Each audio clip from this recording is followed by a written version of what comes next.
הסבא עלה בשנת 24, ההורים לקחו את העסק אחר כך, 4 אחים, והיום אנחנו 9 בני דודים, כולנו מעורבים במה שקורה בחברה ברמה של הדירקטוריון, דירקטוריון של קרסו מוטורס ודירקטוריון של קרסו נדל"ן, ובדור הרביעי כבר ממתינים לנו 21 או אולי אפילו 22 בני דודים, ואנחנו מחכים להם.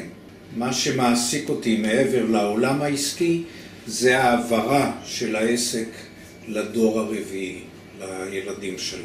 לנו אין את הידע, אין את הסבלנות, אין את הניסיון הגלובלי של מה שקורה בעולם, איך לעשות את זה. יש איזשהו נטל ואיזשהם סימנים של יריבויות וחשבונות שהיו בין הענפים השונים, והעבודה המקצועית של דורות למעשה נטרלה את הרגשות השליליים. היינו בכפר הירוק וניהלנו משחק חברתי והיינו מעורבים, דור 3 ודור 4, ואני חושב שזה תרם המון גם להיכרות בין דור 3 ודור 4 וגם ליכולת לעבוד ביחד.